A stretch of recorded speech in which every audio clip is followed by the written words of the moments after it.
Good morning. Good morning. How nice to gather here again today, and those of you virtually. I apologize, that was my telephone. I was listening to a book driving over here and I forgot to turn it off.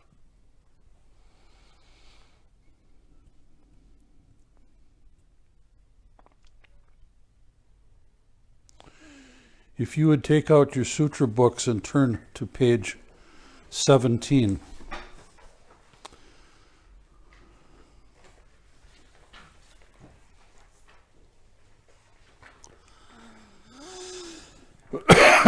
We read through these last Sunday, and I want to spend time on the second one, philosophical and cognitive reindoctrination.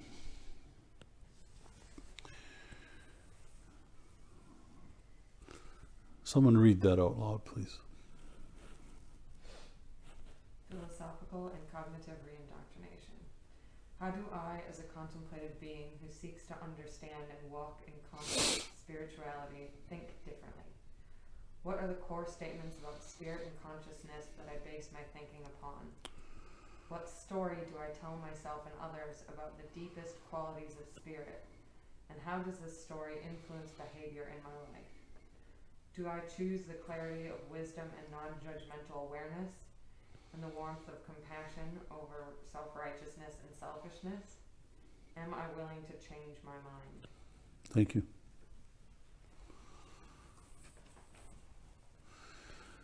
It said that the foundations of changing consciousness, the foundations of understanding the Dharma, rest on proper understanding, correct understanding. And this is one of the important components of that. And in this little piece, there are lots of questions. Right? Are you willing to change your mind? Am I willing to change my mind? Am I willing to see things differently? Am I willing to see relationships differently? Am I willing to challenge beliefs, concepts, opinions? Without changing my mind, all the rest of this is just show. It's a good show. There's value to it. But the foundation of the practice, the foundation of the Buddha Dharma is in changing the mind. So it is said. So I wanted to just reintroduce that piece and make a remark or two, and now I want to hear what you think. Is this practice useful, valuable, helpful in that process of changing your mind?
Thank you.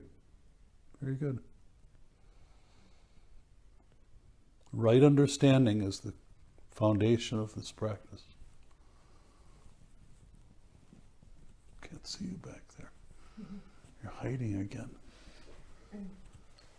Right understanding. Has this practice affected your understanding?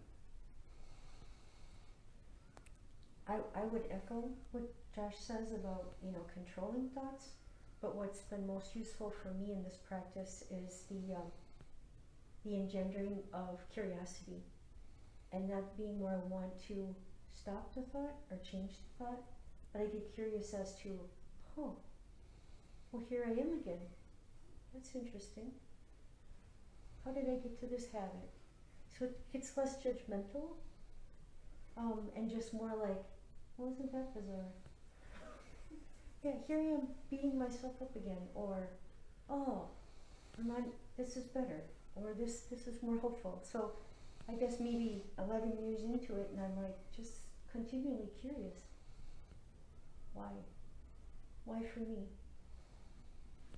So it's been very helpful. Right understanding. Yeah, I appreciate that. That's similar to my experience, where I always went into a situation pretending like I knew what was going on, and through practice,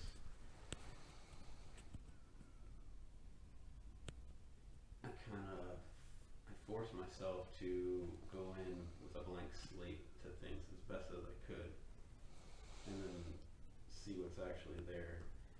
And then a lot of times, what I thought was there, meaning like, everybody else, and I started to get some insight. I was like, whoa, that's me, and that's the reason. And I didn't like that answer. and so it was a little bit of struggle because of my conditioned mind. And but as time progressed, that was very, very beneficial. And so I think differently for me in this regard means not thinking that I know, or not thinking that there's a different answer or an opposite answer, just trying to get myself to come to the openness that I don't have the answer. I don't know if anyone can. Every situation's infinitely different, so why don't I see what's going on right now? And then try through practice to most skillfully see it as clearly as I can, and then even if I don't like the answer, to explore it and see what it's about. And I like how you said this practice is about changing the mind, otherwise it's a show. And I like that too, because I used to and so meditate, I'd wake up at 8 o'clock and meditate, and I'd read this book, and I'd do that, and I'd do this, but it wasn't actually put it into practical application in my life. Mm-hmm. But I just think I couldn't at that time. I mean, there was a journey for me where that information had to come. I had to understanding is the basis, like you said. And then doing that and practicing, and then trying to incorporate, now it's at a point where just the other day there was a whole bunch of stuff going on and people talking and rah rah rah and rah rah rah, and I took a deep breath and I was like, look at all of this happening.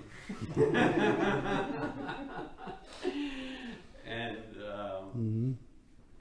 that's never happened 5 years back. So I appreciate you bringing this up.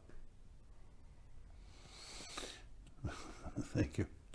Yeah. Look at this. Isn't this interesting? I should jump in here and make it even worse. No, that one. Other thoughts? Correct understanding. when we do our morning service, before we begin and we read the pieces, the beginning of the sutra book, to a large extent, they're all pointing us toward proper understanding, right understanding.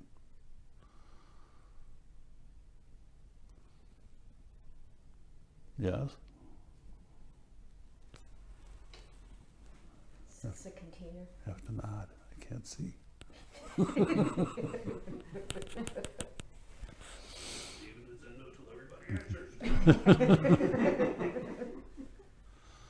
thought of something as Shinja was speaking. As I said, I notice oftentimes, like as I'm trying to quiet my mind, and put the drunken monkeys to sleep, so to speak. A lot of times what happens is I notice those patterns of thought, those thought loops, and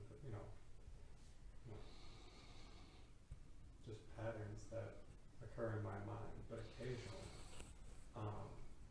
what happens is, I will get quiet and something will pop up, kind of like what Stephen was speaking to, and it surprises me. And I think to myself, I'm like, well, how can I be surprised by my own thought? But what I glean from that is that thought and that experience wouldn't have been able to take place if I wouldn't have been sitting in the first place, and then I judge myself and say back to the Zendo and try to quiet down. Thank you. Very good. Drunken monkey. I've never heard that one. To see your thoughts, to see your patterns of thinking, your patterns of reacting, is part of this right awareness, this right consciousness. And it happens naturally. It happens by itself. You can't make it happen. You can learn more. I can learn more about myself, about my history, my patterns, my likes and dislikes. But I can't make my mind be quiet. That's what you were saying when you started us out. You said, when I try to quiet my mind, good luck with that. You'll be the first one in the history of the species who's ever done that. By will, by force of will. But it does happen. The more we practice, the quieter we become. It does happen. And just a comment, Katie was reading that section, and when you got to the line that says, what story do I tell myself? I noticed that you emphasized the word story. Maybe you didn't on purpose, maybe you're not aware of it, but I thought I heard you say, what story do I tell myself? And that's a part of right understanding as well. I'm a fantastically, remarkably, improbable being. The odds of me existing is 0.0000000. It's remarkable that we exist at all. It's even more remarkable that we can think and talk and feel and cry and love and be in relation. It's impossible. I don't think squirrels do this. Or I'm sure cats do. But what are the odds that this would happen? What are the probability that we would be here as conscious, sentient human beings engaged in this practice? Infinitely small. And part of that, and as a consequence of that, we have a story. This is where I was born. This is my mom and dad. This is my family roots. This is the relationship I had here. This long story. This long, complicated story. And the shadow states that are inside that story. The junk that I brought from my family life. The junk that I bring from my culture. It's remarkable that we can reflect on that. What story do I bring? It's a story. It's not true. Hansel and Gretel went into the woods and the witch grabbed them and burned them and ate them. That's a story. She didn't really eat them, did she? Did she? Ooh, that's a terrible story.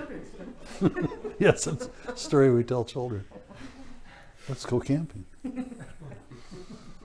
But I noticed that you emphasized that word. I thought you did, and it struck me because to recognize that the things I tell about myself are things that I've made up. especially in terms of psychological, emotional being. I can't make up, I'm not making up my physical condition or my eye color or any of that, that's all. But the story that I'm not worthy, or that I'm not lovable, or that I'll never be successful, I'll never be happy, those are the stories that most of us tell, the negative stories, instead of the stories of being remarkable beings, improbable beings. That's changing your mind. It's remarkable that I can show kindness, that I can have fun. It's remarkable. Make sense? You can't sit back there anymore. You can't sit. You got the tallest guy in the room. You got one of the biggest guys in the room. I'm going to put her somewhere else. So any other thoughts on that section? Right understanding is the central tenet of this practice. And we are not here to become Buddhists. We're not here to convert people to Buddhism. We're here to help support one another be better people, be more conscious beings, more loving beings. The form we use is Buddhist in nature, but we're not proselytizing here. We're just working hard on ourselves to be better human beings. And the story I tell myself is we're doing pretty good. Anything else?